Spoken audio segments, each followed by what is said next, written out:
بسم اللہ الرحمن الرحیم۔ السلام علیکم محترم ناظرین۔ عام طور سے ہندو مت کے پیروکار کو ہندو کہتے ہیں۔ ہندو مت یا ہندو دھرم جنوبی ایشیا اور بالخصوص بھارت اور نیپال میں غالب اکثریت کا ایک مذہب ہے جس کی بنیاد ہندوستان میں رکھی گئی۔ اس کا کوئی ایک بانی نہیں ہے کیونکہ اگر وقت نظر کے ساتھ تجزیہ کیا جائے تو یہ کوئی ایک مذہب نہیں ہے بلکہ مختلف مذاہب اور عقائد کا ایک اجتماع ہے۔ خود لفظ ہندو ان کی مذہبی کتابوں میں ایک مذہب کے نام کے طور پر موجود نہیں۔ یہ نسبتاً ایک جدید لفظ ہے جو دراصل ایک جغرافیائی اصطلاح کے طور پر مستعمل تھا۔ زیادہ تر محققین کے نزدیک لفظ ہندو سندھ سے ماخذ ہے اور سندھ کے اطراف میں بسنے والے لوگ ہندو کہلائے جاتے تھے، اور لفظ ہندو اپنی اصل میں ایک فارسی لفظ ہے۔ تاہم جدید دور میں یہ لفظ ایک مذہب کے نام کے طور پر استعمال کیا جانے لگا۔ بعض ہندو محققین کی رائے میں اس مذہب کا صحیح نام سناتن دھرم یا ویدک دھرم یا ویدی مذہب ہونا چاہیے۔ سناتن دھرم کے معنی عقدی مذہب یا ازلی مذہب کے ہیں جس میں تبدیلی واقع نہ ہو۔ ویدک مذہب کا مطلب ہے وہ مذہب جس کی بنیاد ویدوں پر ہو۔ اس مذہب کا اگر تجزیہ کیا جائے تو اس کے قدیم ترین ماخذ کی حیثیت 4 کتابوں کو حاصل ہے جنہیں وید کہا جاتا ہے، اور ان کے نام یہ ہیں: رگ وید، یجر وید، سام وید، اتھرو وید۔ ان کے علاوہ کئی اور کتابیں ان کے مذہب کی بنیاد ہیں، مثلاً آپشن رامائن، مہا بنو سمرتی وغیرہ۔ یہ نہایت اختصار سے اس مذہب کا تعارف تھا۔ کیا پاکستان میں مسلمانوں کے آباء و اجداد ہندو تھے؟ تو یقیناً ہندو تھے، اور بعد میں اسلام کی دعوت کو قبول کیا۔ بر صغیر کی اکثریت نے ابھی بھی اسلام کو قبول نہیں کیا اور اب بھی اپنے پرانے مذہب کے پیروکار ہیں۔ یہاں تک اس سوال کا تعلق ہے کیا انہوں نے جان بوجھ کر اللہ کا انکار کیا ہے، تو یہ علم اللہ کے سوا کسی کو بھی نہیں۔ یہ بھی ہو سکتا ہے کہ غلط فہمیوں کی وجہ سے اسلام قبول نہ کیا ہو۔ اگر غور سے دیکھا جائے تو عموماً ایک انسان اسی مذہب کا پیروکار ہوتا ہے جس میں اس کی پیدائش ہوئی ہوتی ہے۔ مذہب تبدیل کرنا اتنی آسان بات نہیں ہے، اس میں کافی مسائل ہوتے ہیں۔ خاص کر دور حاضر میں مسلمانوں نے اسلام کی جو تصویریں بنا کر سامنے پیش کی ہیں، اس سے اسلام کی دعوت کو شدید نقصان پہنچا ہے، اور دیگر اقوام کے لوگ ہمیں حریف اور دشمن کی نظر سے دیکھنے لگے ہیں۔ یہ ہماری غلطی ہے کہ ہم اللہ کے دین کا صحیح تعارف پیش کرنے میں ناکام رہے ہیں۔ ہماری ذمہ داری صرف اتنی ہے کہ اپنے علم کی حد تک دین کی صحیح بات دوسروں تک پہنچا دیں اور ان کے حق میں دعا کریں۔ سزا دینا ہمارا کام نہیں ہے، یہ صرف اللہ تعالیٰ کا حق ہے۔ قرآن میں اللہ تعالیٰ کا ارشاد ہے، اگر تمہارا پروردگار جانتا تو زمین پر جتنے لوگ ہیں سب ایمان لے آتے، پھر کیا لوگوں کو مجبور کرو گے کہ وہ مومن ہو جائیں؟ مطلب یہ کہ خدا نے جب اس معاملے میں جبر کو پسند نہیں کیا تو تمہیں بے پریشان نہیں ہونا چاہیے۔ خدا اگر یہی چاہتا کہ زمین میں سب مومن اور فرما بردار ہی ہوں تو شجر و حجر کی طرح انسانوں کو بھی اس طرح پیدا کر دیتا کہ وہ ہمیشہ اس کے حکم کے پابند رہتے، مگر اس نے ایسا نہیں چاہا۔ انسانوں کے معاملے میں اس کی سکیم یہ ہے کہ وہ آزادی اور اختیار کے ساتھ ایمان یا کفر میں سے کسی ایک کا انتخاب کریں۔ جنت کی اپنی نعمتیں اسی ایمان کا صلہ ہیں۔ تمہارا فرض وہی ہے جو تم نے پورا کر دیا۔ خدا نے تم پر یہ ذمہ داری عائد نہیں کی ہے کہ لوگوں کو زبردستی راہ راست پر لے آؤ۔ انڈیا میں موجود ذات پات پر مبنی نظام دنیا بھر میں سماجی سطح پر طبقاتی تقسیم کی سب سے پرانی صورت ہے۔ 3000 سے زائد عرصے سے رائج اس نظام کے تحت ہندوؤں کو ان کے کرم اور دھرم کی بنیاد پر مختلف سماجی گروپوں میں تقسیم کیا گیا ہے۔ 3000 سال پرانی کتاب مانو سمرتی میں، جسے ہندو قوانین کا سب سے اہم ماخذ سمجھا جاتا ہے، ذات پات کے نظام کو سوسائٹی میں تنظیم اور ترتیب کی بنیاد پر تسلیم کیا گیا اور اس کے حق میں دلائل دیے گئے ہیں۔ ذات پات کا نظام ہندوؤں کو برہمن، شتری، ویش اور شودر کے نام سے 4 کیٹیگریوں میں تقسیم کرتا ہے۔ کئی لوگوں کا خیال ہے کہ اس تقسیم کا ماخذ تخلیق سے متعلقہ ہندو دیوتا برہما سے ہے۔ اس طبقاتی تقسیم میں سب سے اوپر برہمن آتے ہیں جن کا کام تعلیم و تربیت اور دماغ میں کاموں کی انجام دہی ہے۔ خیال کیا جاتا ہے کہ وہ برہما کے سر سے وجود میں آئے ہیں۔ اس کے بعد شتریوں کا درجہ آتا ہے جو پیشے کے لحاظ سے حکمران اور سپاہگیری سے متعلق ہیں، اور وہ برہما کے بازوؤں سے وجود میں آتے ہیں۔ تیسرے نمبر پر وش ہے جو تجارت پیشہ ہے اور برہما کی رانوں سے وجود میں آتے ہیں۔ سب سے آخر میں شودروں کا نمبر آتا ہے جو برہما کے پیروں سے بنی ہے اور وہ ہاتھوں سے کرنے والے کام اختیار کرتے ہیں۔ ان ذاتوں کو 3000 مزید ذاتوں اور ثانوی ذاتوں میں تقسیم کیا جاتا ہے جن کا بنیاد مخصوص پیشوں پر ہوتی ہے۔ اصوتوں یا دلتوں کا شمار ہندو ذات پات کے نظام سے باہر سمجھا جاتا ہے۔ ذات پات کا نظام کیسے کام آتا ہے؟ صدیوں تک ذات پات ہی ہندو مذہب اور سماجی زندگی کے ہر پہلو کی بنیاد رہی ہے اور اس پیچیدہ نظام میں ہر گروپ کی اپنی مخصوص جگہ برقرار رہی ہے۔ وہی آبادی کی ترتیب خاص طور پر ذات پات کی بنیادی پر ہوتی رہتی ہے۔ اونچی اور نچلی ذاتوں کے لوگ بالکل علیحدہ دائروں میں زندگی بسر کر رہے ہیں۔ ان کے پانی کے کنویں علیحدہ ہیں۔ برہمن شودروں کے ساتھ نہ کھانا کھا سکتے ہیں، نہ پانی پی سکتے ہیں اور بچوں کی شادیاں بھی اپنی ذات کے اندر ہی کی جاتی ہیں۔ روایتی طور پر اونچی ذات کے ہندوؤں کو بہت سے ثوابدیدی اختیار حاصل رہے، جبکہ نچلی ذات کے ہندوؤں پر طرح طرح کی پابندیوں کا سامنا رہا۔ ہندو کسی نبی کی امت ہے۔ قرآن کریم میں اللہ تعالیٰ فرماتا ہے کہ ہم نے ہر قوم کے اندر نبی آرڈر سنانے والا بھیجا ہے، اور پھر حدیث مبارک سے ہمیں پتہ چلتا ہے کہ پوری دنیا کی ہر قوم اور ہر ایک جگہ جہاں انسانیت آباد تھی وہاں 1,24,000 پیغمبر بھیجے گئے، لیکن نام ذکر سے 25 پیغمبروں کا ہے، کیونکہ اگر ان سب کے نام زندگی اور قوموں کے حالات بیان ہوتے تو پھر قرآن عبرت کی کتاب کی بجائے تاریخ کی کتاب زیادہ معلوم ہوتا۔ شاید اس کے لیے ان کا ذکر کرنا ضروری نہیں تھا، مگر آج ہندو مذہب کے ماننے والے لوگوں کا دعویٰ ہے کہ ان کا ہندو مذہب مسلمانوں کی تاریخ سے بھی ہزاروں سال پرانا ہے، اور نہ ہی ہندوستان کی سرزمین پر کوئی نبی بھیجا گیا، اور ان کے پاس بھی قرآن مجید کی طرح کئی کتابیں موجود ہیں جس میں ہندو مذہب کے لوگوں کا کہنا ہے کہ ہماری کسی بھی کتاب میں کسی بھی پیغمبر کا کوئی ذکر موجود نہیں، جو کہ ایک بہت بڑا جھوٹ ہے۔ سورۃ الانبیاء آیت نمبر 107 کے اندر اللہ تعالیٰ فرماتا ہے کہ ہم نے آپ کو تمام جہان کے لیے یعنی قیامت تک کے انسانوں کے لیے ہدایت بنا کر بھیجا، جس کا مطلب ہے کہ اس میں ہندوستان کی سرزمین بھی شامل ہے۔ تو پھر ہندو مذہب کے ماننے والے اس کا انکار کیوں کرتے ہیں؟ اگر ہندوستان کی سرزمین پر کوئی نبی واقعہ نہیں بھیجا گیا تو پھر یہ قوم کیسے آباد ہوئی؟ ناظرین اس سوال کا جواب تاریخ سے جاننے کی کوشش کرتے ہیں اور ایسے سوال کے جواب جانتے ہیں جو تمام ہندو پنڈت اسکالر دنیا سے چھپاتے ہیں۔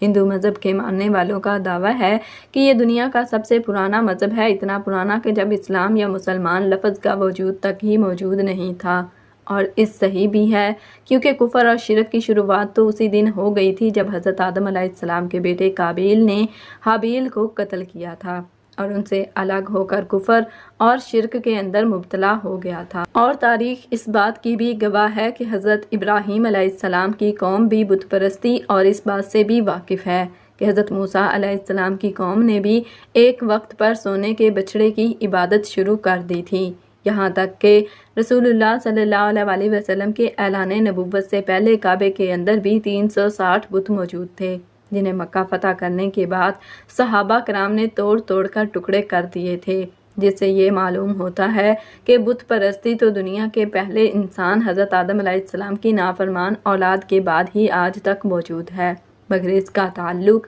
کسی مذہب سے نہیں بلکہ گمراہی سے ہے، جو کہ شیطان ان سے گناہ کرواتا رہتا ہے۔ یہاں تک کہ ہندوستان کی سرزمین کا تعلق ہے تو یہاں پر ان لوگوں کی ہدایت کے لیے یقیناً کئی پیغمبر بھیجے گئے، جن کی کچھ تعلیمات تو آج بھی صحیح حالت میں موجود ہیں، مگر زیادہ تر کو بگاڑ دیا گیا ہے، اور اس کی وجہ سے بت پرستی اور گمراہی شروع ہو گئی، کیونکہ ان کی کتابوں میں آج بھی ایک خدا کی عبادت کا حکم دیا گیا ہے۔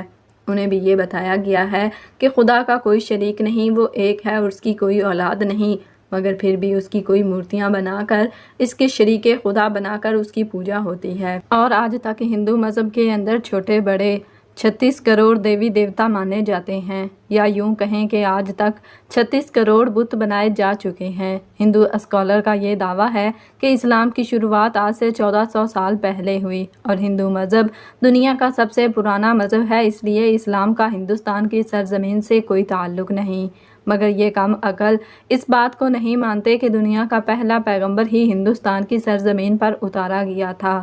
جی ہاں، اور وہ ہیں حضرت آدم علیہ السلام۔ آپ علیہ السلام کو دنیا میں اس وقت ہندوستان کی سرزمین سری لنکا کی پہاڑی پر اتارا گیا تھا۔ جہاں آج بھی ان کے قدم کا نشان موجود ہے، یعنی اس سرزمین پر پہلا قدم ایک مسلمان پیغمبر نے رکھا تھا، جس کا مطلب صاف ہے کہ اسلام کی شروعات عرب سے نہیں بلکہ ہندوستان سے ہوئی ہے۔ اور مسلمان لفظ کا مطلب ہے اپنی خواہشوں کو رب کے حوالے کرنے والا اور اس کا حکم ماننے والا۔ اب حیرت انگیز بات یہ بھی ہے کہ آدم سنسکرت زبان کا لفظ ہے، جو کہ ہندوستان کی سرزمین کی زبان ہے، نہ کہ عرب کی زبان ہے۔ اور سنسکرت میں آدم کا مطلب ہے پہلا شروعاتی یا اصلی، اور آدم علیہ السلام کو کریم سنسکرت کی کتابوں کے اندر متو کہہ کر بلایا گیا ہے۔ اگر ہندو کسی طرح سے ان کے وجود کا انکار کرنے کی کوشش کریں تو ایسا بالکل ناممکن ہے، کیونکہ انہی کی مقدس کتاب رنگ وید اور قرآن میں آدم علیہ السلام کی پیدائش اور فرشتوں کا ان کو سجدہ کرنا، اور آدم علیہ السلام کی پسلی سے حضرت حوا کی پیدائش اور شیطان کا ان دونوں کو بہکا کر جنت سے نکلوانا اور پھر زمین پر اتار دینے کا ذکر صاف طور پر موجود ہے، بالکل ایسے ہی جیسے قرآن پاک کی سورہ بقرہ میں اور اسی طرح انجیل میں بھی آپ کا ذکر کیا گیا ہے۔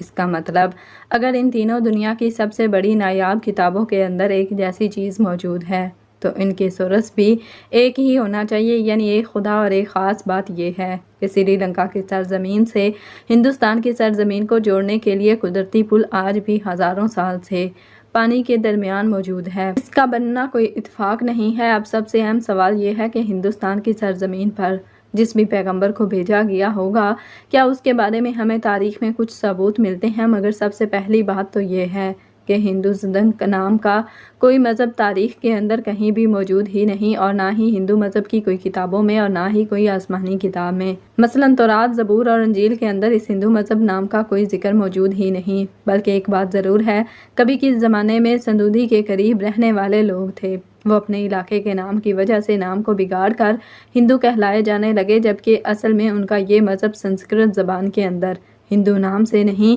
سناتن دھرم کے نام سے موجود ہے، جس کا عربی میں مطلب ہے مذہب پر قائم رہنے والا، جس کا بالکل ایسے ہی مطلب قرآن کریم کی سورہ روم کے اندر بھی موجود ہے، جہاں پر اسلام کی ہمیشہ بقا رہنے والا دین کہا گیا ہے۔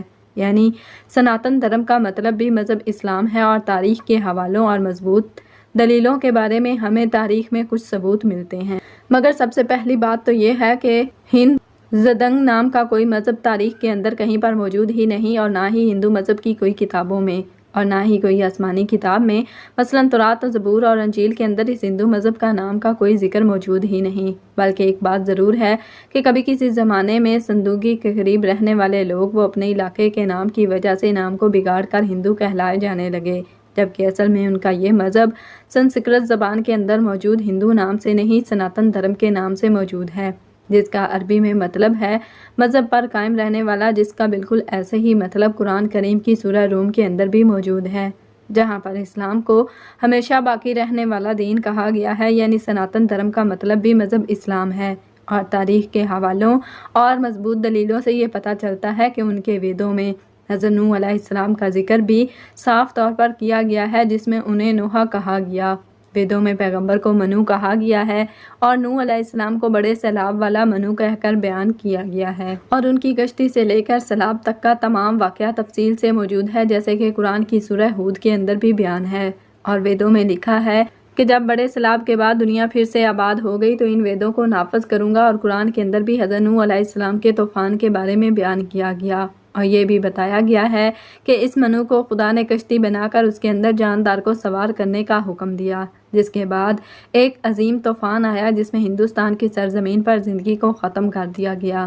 اب یہ بات تو صاف ہے کہ نوح لفظ سنسکرت کی کتاب کے اندر بھی موجود ہے، جس کا مطلب ہے کشتی والا، جو کہ عربی زبان کے اندر بھی ہے۔ اور ان سب باتوں سے ایک بات بالکل آئینے کی طرح صاف ہے کہ ہندوستان کی سرزمین اور نوح علیہ السلام کے درمیان ایک تعلق موجود ہے، اور طوفان کے بعد جن ویدوں کو نافذ کرنے کو کہا گیا ہے وہ حضرت نوح علیہ السلام کی تعلیمات تھیں، جو طوفان کے بعد ہندو سرزمین پر ان کے بیٹے کی نسل سے آگے پھیلنا شروع ہوئی۔